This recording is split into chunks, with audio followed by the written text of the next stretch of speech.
Fast snacks, fast food, fast reviews. Snack Masters Inc., a podcast served to you in 30 minutes or less. Snack Masters Incorporated. Snack Masters. Snack Masters. You'll be snacking with the Snack Masters. Snack Masters. Snack Masters. Snack Masters!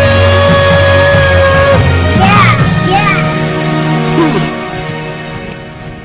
Hello and welcome to Snack Masters Incorporated. I'm Dooner, here with the man who orders his cheese pizza. Cheese, tomato, hold the crust. It's MSG. MSG, how are you? Couldn't be better, man. How you doing? I am doing good, and the reason I am is because I just read a news story. A fat enzyme breakthrough kept mice thin on a pizza and burgers diet. Can you believe that? Yeah, that's big news, man. That's good news for us fatties. Isn't that like the miracle cure, right? That's what everyone's always looking for, is a way to cheat at a diet or eat as much as as possible while losing weight. I mean, that's kind of the construct of why every single diet makes money. Because, I mean, the fact is, if you use something like MyFitnessPal and track your calories, you can lose weight. But you can't eat that many burgers or pizza. When you're doing that, you gotta portion control yourself. And what fun is that? These mice get to have all the fun. Yeah, no, this is, like I say, this is big news. And, we'll have to see how it translates over to humans. But big if true, as the kids say. Interesting if true. So according to this article, which I can't read because my iPhone is doing... Does this happen on your phone when you click on news articles, suddenly it takes you to like an Amazon gift card page? Half the things I click on send me to like an Amazon gift card for some reason. No. That doesn't happen to you? You don't have an iPhone? No, I run Android because I'm an adult. Yeah, I guess so. No, I have the article. It finally came up. It's just that it keeps jumping back into the stupid Amazon gift card thing. But it says here that pizza, chips, and burgers can be consumed without gaining weight if a certain enzyme is reduced. Yeah, you can look it up. Copenhagen University scientists claim that eliminating the NAMPT enzyme in control mice kept them from, they couldn't get obese, right? Like their bodies would just eliminate everything excessive. That's kind of what I took out of this article, right? I don't know how they delete the enzyme, do you? Delete! No, that's what I'm curious about. I mean, this, the kind of like the Frankenstein thing, I guess. People come up with good intentions and stuff, but I'm worried about the fallout, like what actually happens when you don't have that enzyme, all that stuff. But yeah, they didn't get into detail as far as how they got rid of that enzyme. It said the premise of the study by the university's Faculty of Health and Medical Sciences was that human bodies are extremely efficient at storing fat from food into our fat tissue. And of course, that's true, as everybody knows, when you overeat, you start getting a gut or them cottage cheese thighs. But so they deleted this enzyme. It doesn't say, and here's the thing, like how far off is this? Can they actually do this in humans? What a long-term effect? How do you do this? Like how do you just delete an enzyme? Like how does that even work? This is so above my pay grade. Yeah, I don't understand it either, but I'll tell you what, these guys are going to be rich if it does work. I mean, people spend thousands on all kinds of medical procedures and this and that to avoid eating healthy or exercising. It sounds like it could even cure diabetes and help prevent type 2 diabetes because the mice that had this enzyme deleted were also able to control their blood glucose much better than the mice who did not have the enzyme, just regular mice. So they would give them significant amounts of sugar, and their body, it just eliminates it. It knows not to process it. It sounds like it could be a fairly big breakthrough. Although I imagine mice metabolism has to be so much different than human metabolism. It's funny too, because there's a picture here of like the control mice, which are just the fat mice, and then the ones they call the Fanco mice, and it's the Fanco one is super thin, and the control one is all voluptuous. Did you see the picture of these two mice? Yeah. They're a big fat mouse, and the other mouse is all like contoured and slender. Yeah, it's a good looking mouse. Well, man, yeah, that's a good looking mouse. Can really fill out a red dress. Gotta wear my red dress on television. I like thinking about the red dress and the television. And you ever see Requiem for a Dream? Yeah, I have. We had that. We had one of those moments with this contest. A few people, or like a Willy Wonka moment. We did the Oreo show last week, and people on Twitter, I guess they found out we were interviewing finalists So random people started contacting us claiming that they were the ones who submitted it. Little did they know that we had already talked to the winners, so we knew who was real and who wasn't real. But this one lady, and honestly, like, I felt bad because I think that I don't think she ever thought she was notified or was even trying to scam. I think that she legitimately tweeted like cherry cola or cherry Coke flavor. So when she saw the flavor in the store, she just assumed that if that won, like, she would get $500,000. She's a lot like, I don't know, it just reminded me of like, I'm going to wear my red dress on television. Such a good movie. I took a girl to that on a first date. That is not a good first date movie. And on the drive there, I was living in Hollywood at the time, there was a white cat in the middle of the road that had just been run over, twitching, and its fur had blood matted on it. That date, we didn't end up dating for very long after that. So it was a bad sign. But you know what? We're talking cheese pizza. We're talking mice that can eat cheese pizza. And we got another contest flavor winner, right? New winning flavor, voted the #1 flavor by Cheez-It fans. This is another contest that I guess because we started this show, I'm sure this was voted before we started, right? We didn't really have our ears to the train tracks yet because I didn't vote on any Cheese Pizza Cheez-Its. I probably would have, but I didn't. Did you hear about this contest? Yeah, actually, when we were down in Florida over December, I went to a Rite Aid there and I saw the 3 flavors side by side. I think I picked up 2 of them. And this being one of them, yeah, but I didn't vote. I voted with my wallet. What was the other flavor? Well, I don't know. Oh, all right. Total recall. Well, these are Cheez-It baked snack crackers, pizza cheese. They're your regular old-fashioned style of Cheez-It, pizza cheese flavor. You're going to get 25 crackers, 150 calories, 7 grams of fat, 20 grams of carbs, 2 grams of protein. It's an orange Cheez-It, and it's got some sort of seasoning dust on here. I'm very excited for these because I love cheese pizza flavor and I love cheese pizza and I really want that enzyme to come true. They definitely have a pizza-y aroma, right? Have you stuck your nose in the bag? Yeah, I am right now. And they do. I don't know if the crunch factor is going to be any better than a regular Cheez-It, but let's give one a shot on the mic. Yeah, regular Cheez-It style, but very nice. Very nice. You know, we talk about balance a lot on here, and this is one of those flavors that, to me, really strikes a balance. I was concerned when I picked these up that they might be too salty, because the bacon ones were way over-seasoned, and I know that they're trying to replicate bacon, but I didn't care for them at all. But these, I don't know, these allow the flavor to breathe by not being so overwhelming. I would say it's more like medium scale. I know you like bold flavors. What are your initial impressions on these? Yeah, I think they did pretty good. Like I said, it doesn't hit you right off the gate. You don't get, pizza dust all over your hands or anything like that, but you can definitely see it on there. And when you pop it in your mouth, it does take a second to hit, but when it does, it's really nice. They definitely captured a good rendering of the cheese pizza on these. You bring up a good point too. Some Cheez-Its, some flavored Cheez-Its, the original ones are great because they leave no evidence. You can go commit a crime after eating regular Cheez-Its and people aren't going to see your orange fingerprints everywhere. If you get a lot of the flavored ones, though, their dust tends to leave evidence. It tends to get stuck all over your fingers. But these ones, I've ate pretty deep into this bag, and my fingers, just with a couple wiping the thumb against them, doing a little snap motion, clean as a whistle. I'm ready to go. I'm ready to shake someone's hand.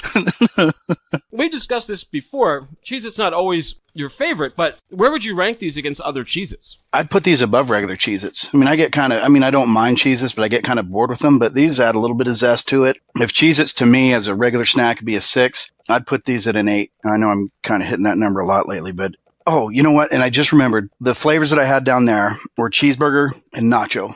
And these beat those hands down. I'm not surprised at all that these won. So. Oh, wow. Cheeseburger sounds intriguing. I was a big fan of the late night cheeseburger Dorito. You know what these have an element of? Have you had pizza combos before? Yeah. The seasoning tastes a bit similar to the pizza combo seasoning, but just translated to a Cheez-It. These, to me, these are the ultimate Cheez-It. These are a 10 out of 10. I'm already a big Cheez-It fan. I always go back and forth between regular cheddar, white cheddar. They're in the 9.9 to 9.5 category. These are a perfect score. These are 10. I don't think they could have executed this cheese pizza flavor better than they have. There's nothing here that I dislike about it. They nailed it. I hope that these become a staple of the arsenal. You heard what we thought of these Cheese Pizza Cheez-Its. But what do a first grader and a second grader have to say about them? MSG, we have Snackmaster Dill and Snackmaster Liv to give us their take. Roll the tape! I'm here with Snackmaster Liv and Snackmaster Dill. Snackmaster Liv,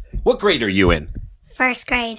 Snackmaster Dill, what grade are you in? Second grade! 2nd grade. Wow. So you guys probably eat a lot of different snacks at school, right? Yeah. What do you guys usually bring to school in your lunchbox? I usually bring some, like, a berry granola bar and So an orange. mostly healthy stuff? Yeah. Healthy stuff. What about you? I usually bring, like, healthy rice rollers to school. Well, you guys have the same mom, right? Sister of Snack Master, so that would make sense. What do other kids eat at school, though? What for, like, junk food? What's a popular snack? I know. Most popular, probably, I would say, goldfish. Goldfish, really popular. My friend Emily HC brought sour cream goldfish. Sour cream goldfish. Were they good? I haven't tasted them. So is Cheez-Its still very popular? Yeah, those yeah. regular Cheez-Its, or people get the crazy new flavors? Crazy new flavors. Never the pizza. They never had the pizza. Well, those are the ones we're bringing in today. But do you guys like Cheez-Its? Yeah. Do you like cheese pizza? Yeah. Well, Cheez-It, the crazy people at Cheez-It, they got together and they combined the two flavors. So these are the new Cheese Pizza Cheez-Its. Here's some for you, Snack Master Liv. Here's some for you, Snack Master Dill. Give them a once-over. Give them a taste. Oh, hold on. Let's give one to Snack Master 3. You're welcome. Yum. Yum. You like them so far? Yep. Yeah. The seasoning they put on it is really good. Yeah. It's not too salty, not too pizza. Not too pizza-y? Yeah. Just pizza-y enough? Yeah. Would you get them again? If my mom ever lets me to. Yeah. I might have to sneak them into you as the bad influence uncle. If you had to give them a score, what would you give these overall? What's the highest score you can give? Well, 10 out of 10 is the highest. 1's the lowest. 100. Oh, wow. I give it at least an 8. An 8? Yeah. Not the greatest snack ever, but really good. You'd eat Yeah, it it's like a weird. It's like a weird combo. And once I heard that now they're making this crazy flavor of goldfish hamburger, ketchup, and mustard. Oh, they have that? Yeah, I think because my friend Max and in my class, I think he said that he has the same goldfish. Has he had booger goldfish yet? Oh no, I'm out. Bye bye. See ya. Are there booger goldfish? Bye bye. Wow, so they were big fans, just like we were. It hits all ages. Get those cheese pizza Cheez-Its. So MSG, we've been doing a lot of name brand snacks, though. We've been doing the Cheez-Its, we've been doing the Oreos. So, to save a couple bucks, like we all want to do, we all have families, sometimes you don't want to go for the big name brand. So today, we got the cool Cheez-It, but we also got some generics. The first one I got here is Baker's Harvest. This is from Dollar Tree. This is Dollar Tree's version of a Cheez-It. And it's Baker's Harvest cheese crackers, naturally flavored, original, made with real cheese. The box, very Spartan, very simple, like a typical dollar store box. You don't get any of that non-GMO or anything fancy like that. It's 130 calories, 4.5 grams of fat. You're looking at 3 grams of protein, 2 grams of sugar. You do get 32 crackers per a serving. Well, I want to eat 32 of these generic dollar store Cheez-Its, though. Let's take a look at what's in the box. They smell similar to Cheez-Its, if not a little bit more muted. I mean, Cheez-Its have their own sort of distinct palette of flavor and color and smell. These are going for it. They're going for the shape. Kind of got the smell. They've got a bit of a cheese powder on them, which a regular Cheez-It doesn't. That's one of the things I like about a regular Cheez-It. But let's check it out. Let's see what the crunch factor is. Let's see if these hold up. And let's see if instead of spending $4 to Sunshine over here, you can spend $1 at your Dollar Tree and your family will be just as happy. And you know what you can do? You can do what, I used to do with the alcohol. You keep a couple of nice bottles of vodka around or something, right? And when you finish them, then you pour the Smirnoff in there. And with these, so your kids don't complain you got the generic, keep like a real Cheez-It box when you buy Cheez-Its and then just replace it with the bag from the generic Cheez-Its. They'll never know the difference. Or will they? Let me try it out. No. My clever plan can't work. And like with vodka, you can't just pour cranberry juice on top of these and mask the cheap flavor. It's not so much that these are cheap. It's just that a Cheez-It is a very sort of distinct thing. For a very common cracker, it has its own thing. It's got its own cult of personality. They're going for it, but it doesn't work. The cookie is too dry. The center of it, where the Cheez-It is kind of flat and there's a bit of thickness to it, these kind of just break up into very dry shards that get in your mouth. That's the initial impression, because I just ate Cheez-Its too. I think that if you were to pour like a bowl of these, or like portion out a serving the 32 crackers, and go to the couch, I think you could get into these, and I think you can get by on these. They're not, I don't know, they're not god-awful. These will definitely be finished. These are a 6 out of 10 cracker. They are no replacement for Cheez-Its. Are Cheez-Its 4 times better?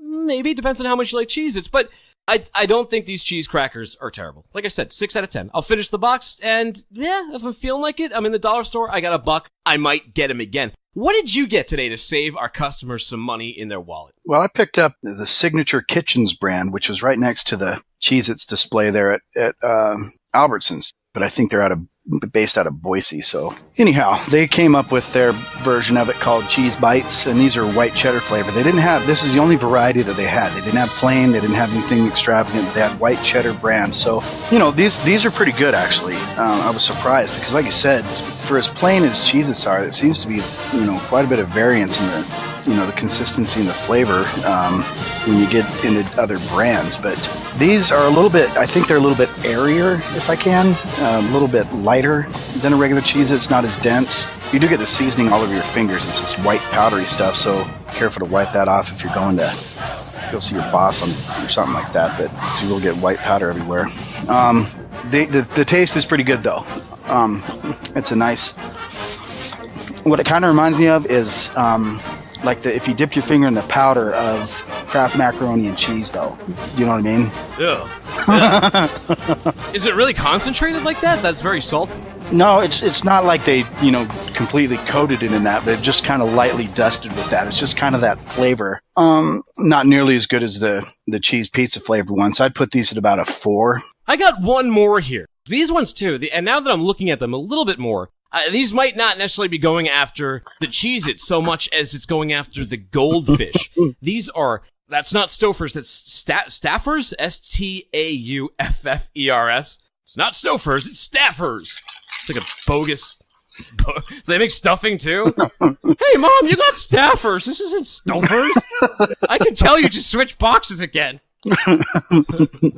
Pulled it, Dad. Anyways, these are Stauffer's Wales baked cheese cracker, cheddar cheese made with the real cheddar cheese, 0 grams of fat, no high fructose corn syrup, no artificial flavors or colors. It's got a whale surfing on a surfboard, and yeah, these are shaped like whales. Whale of a snack. They are 34 crackers per serving, 140 calories, 5 grams of fat, 3 grams of protein. All right, let's give these a try. Let's see what the crunch factor is on our whales. Oh, wait, this is a broken one. That's not fair. Let's try this one.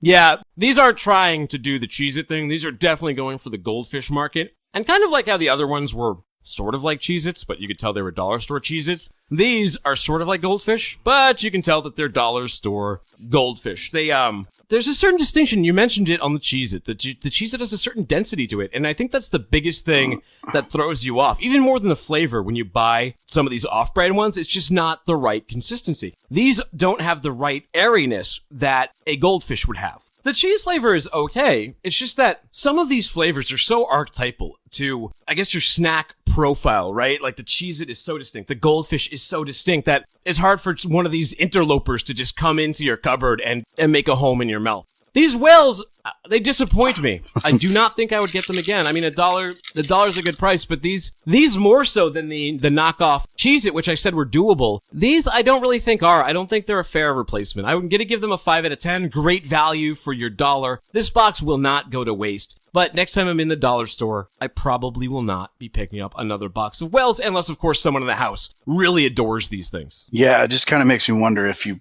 brought those to lunch as a kid and you just hope nobody noticed they weren't actually goldfish, or they'd be like, oh, look at you, whales. I don't know.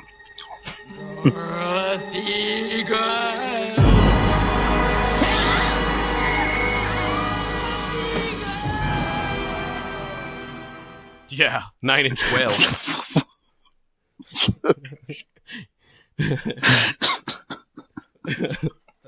That'd have been a good one. At the dollar store, 9-inch nails. You got 9-inch whales. Angry songs about the ecosystem.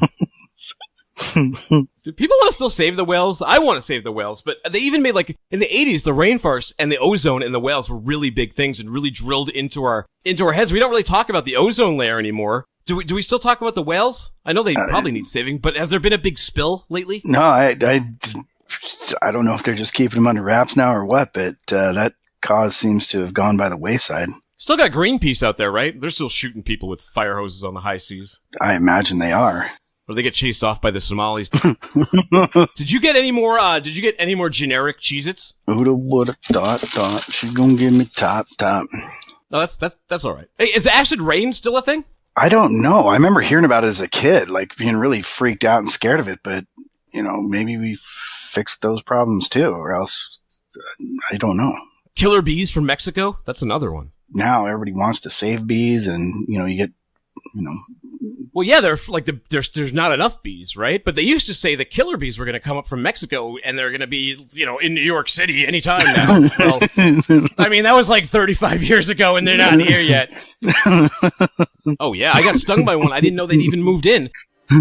Nice. No, I took mine and I waited till night and I took some of that spray foam and there's only one entry point on these particular nests, so I sprayed some foam in there so they couldn't fly out. And then I wrapped the branch in a plastic bag and cut off the branch on either side so that the nest was inside the plastic bag, tied it up, went and put it in the freezer. And that overnight killed all the wasps, and my kid was able to take it to school to show his class this really big, nice, intact paper wasp nest. You're like the Jigsaw of wasp fighting dads. What the hell? You lock them in there, put them in a bag in the freezer? Well, bees, you have done some bad things in your life. You can make up for it with this sacrifice.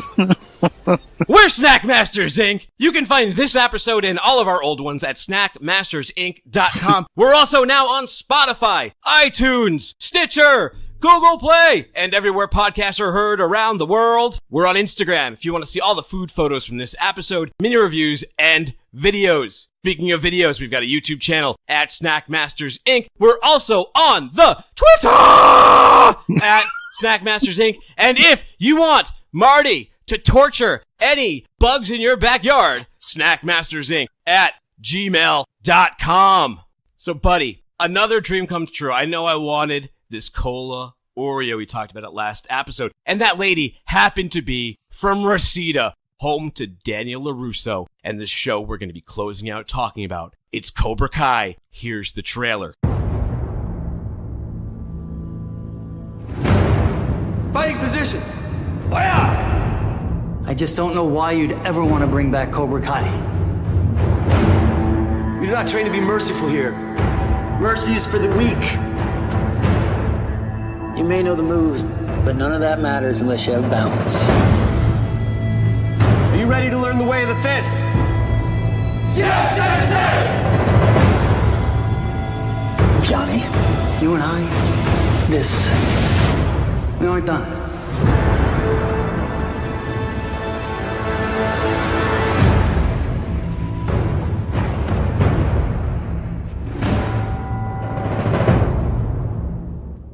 All right, so this came out on YouTube Red. I never had YouTube Red before. They always bug you to use it, and I think they've been increasing the number of commercials you get to a Hulu level of annoyance to make you cross over. I watched the first 2 episodes of Cobra Kai, love them so much that I did sign up for my free YouTube Red trial.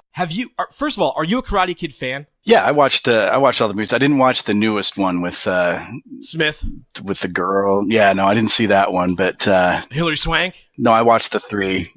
No. The trilogy, right? The original trilogy. Yeah, I was all about it when I was a kid. I mean, the first one is legitimately a good movie. It's directed by the guy who directed Rocky. It's got a killer soundtrack for the time. Daniel LaRusso, Ralph Macchio, perfectly cast. Zabka did a great job as the Cobra Kai. Martin Kove did a fantastic job as the Sensei John Kreese. And, of course, Pat Morita, his transition from being the dude from, what was he on, like the Love Boat or something? Kind of a joke comedic character to this wise, all-knowing sensei. Now, he's dead, unfortunately, but they did carry through with this series. And first, I should mention too, the Karate Kid, the original Karate Kid, is in my top 20 favorite films of all time. Karate Kid 3 is probably in my top 20 good, awful films of all time. And Karate Kid 2 is just kind of forgettable, right? The one, it seems like like one of those episodes they have on sitcoms where they don't know what to do with the cast. So they send them on a trip, right?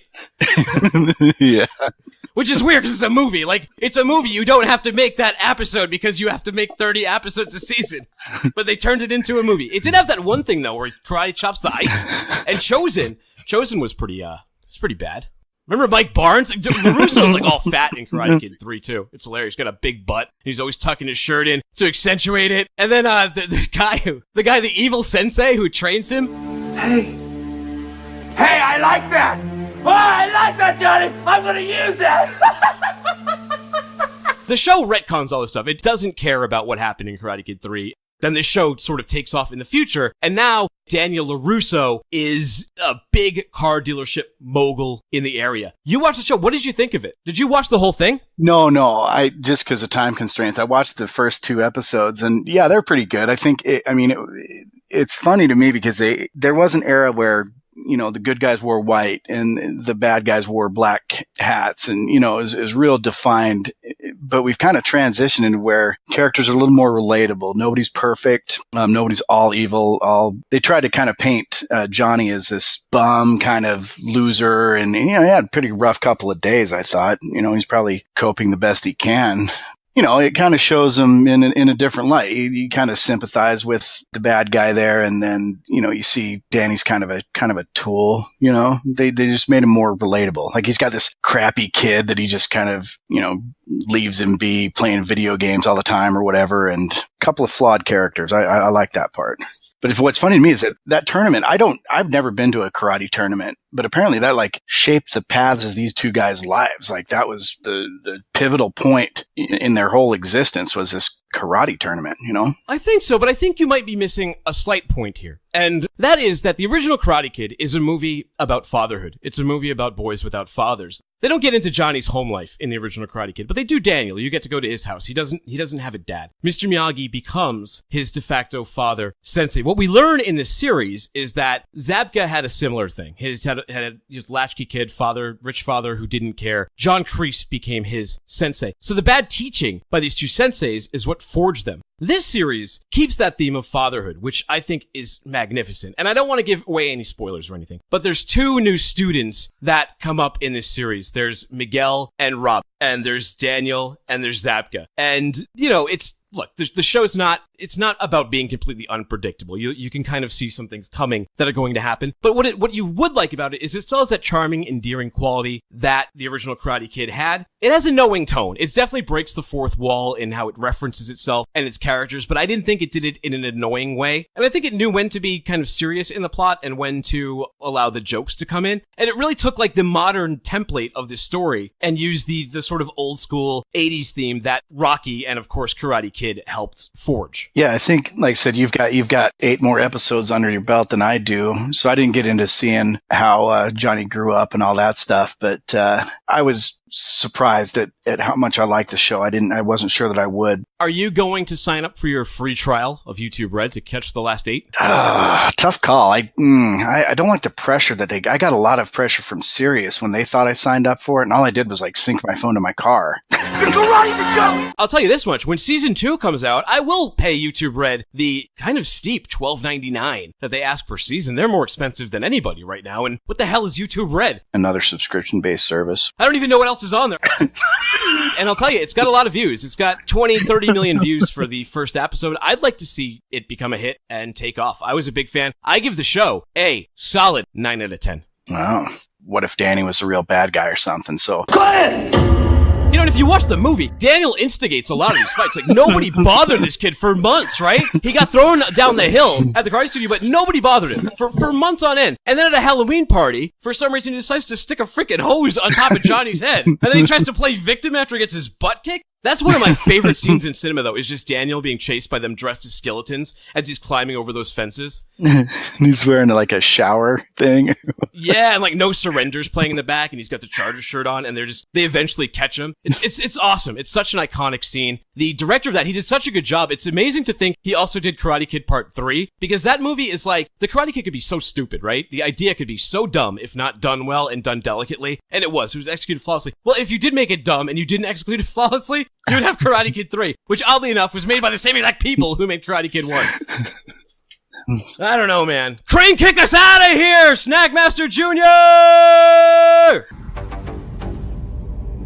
Welcome. I am Unicron. Who's Unicron? A famous robot. I have summoned you here for a purpose. This is my command. You are to destroy the Autobot matrix of leadership. The only thing that can stand in my way. This is his gun where he blows up things. You exaggerate. His gun turns into hands.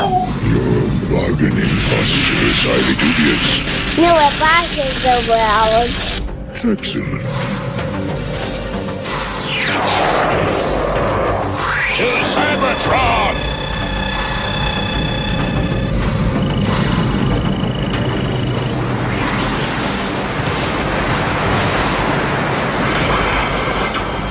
Destroy the Matrix.